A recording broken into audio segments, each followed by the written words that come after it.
పడినాం sir. ఎందుకంటే మేము ప్రైవేట్లో చేసుకునే వాళ్ళం మేము రిజైన్ ఇచ్చేసి మాకు అందరికీ అంటే మీ ఊర్లలో కూడా చెప్పుకొని మాకు జాబ్ వచ్చిందని సంతోషంగా అందరికీ చెప్పుకొని మాకు ఈ విధంగా చేశారనమాట.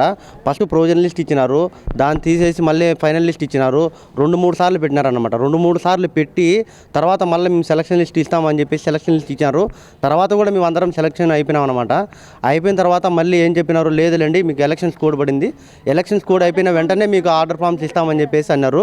ఎలక్షన్స్ అయిపోయిన తర్వాత వెళ్ళేసి మళ్ళీ అడిగినాం మేము కలెక్టర్ గారిని అడిగితే, లేదు ఇప్పుడు గవర్నమెంట్ మారిపోయింది అనమాట, మీకు కొత్త గవర్నమెంట్ వచ్చింది కాబట్టి మళ్ళీ వేరే విధంగా వేస్తే మేము మళ్ళీ తర్వాత చెప్తాము, ఇప్పటికైతే ఏం లేదని చెప్పేసి అన్నిట్లు అంటున్నారు. మాకు న్యాయం జరగాలని మేమందరం కోరుకుంటున్నాం సార్. మేము Kadapa RIMS combined notification, Pulivendula medical college, Kadapa cancer institute, ఇంకా మెంటల్ హెల్త్ ఇన్స్టిట్యూట్ సంబంధించి ఉద్యోగాలకు సంబంధించిన అభ్యర్థులము. ఈ నోటిఫికేషన్ వచ్చి డిసెంబర్ 14వ తారీఖు వచ్చింది. మాకు ఈ నోటిఫికేషన్ సంబంధించిన సెలెక్టెడ్ లిస్ట్ వచ్చేసి మార్చి 11వ తారీఖు ఇచ్చారు. అంటే దాదాపు 3 months పట్టింది సమయం.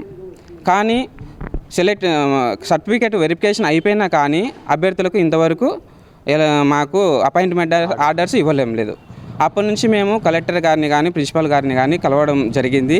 వాళ్ళైతే అదో మాట ఇదో మాట చెప్పి నాన్స్తూ ఉంటున్నారు. ఇంతవరకు కానీ మాకు ఎలాంటి సరైన సమాధానం చెప్పలేదు. కాబట్టి మేము ఈరోజు ప్రిన్సిపల్ మేడంని కలవడం జరిగింది. మేడం ఏం చెప్పారంటే గవర్నమెంట్ మారడం వల్ల మాకు ఆర్డర్స్ రావడం లేదని తెలియజేయడం జరిగింది. కాబట్టి దాదాపు ఈ రిక్రూట్మెంట్ నోటిఫికేషన్ వచ్చి 6 months అవుతుంది.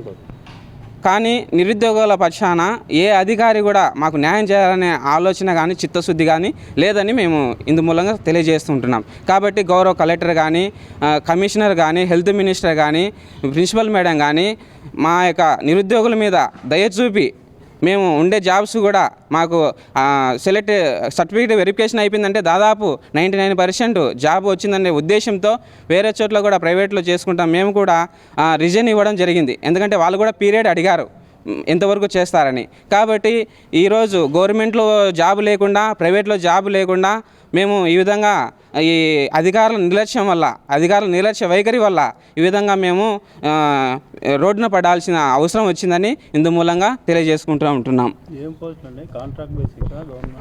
Contract based paramedical courses, system administration, medical record assistant, anaesthesia technicians, lab technicians, X-ray technicians, pharmacy వాళ్ళు, ఓటీ టెక్నీషియన్స్, ఎక్స్రే టెక్నీషియన్, అన్ని రకాల పోస్టులు పులివెందుల మెడికల్ కాలేజీకి, కడప క్యాన్సర్ ఇన్స్టిట్యూట్కు, కడప మెంటల్ ఇన్స్టిట్యూట్కు 3 కాలేజెస్కు రిక్రూట్మెంట్ జరిగింది. కానీ ఇంతవరకు అపాయింట్మెంట్ ఆర్డర్స్ ఇవ్వకుండా నియామకాలు జరిపిపోయాయని చెప్తున్నారు. కానీ ఇంతవరకు అపాయింట్మెంట్ ఆర్డర్స్ అయితే ఇవ్వడం లేదు.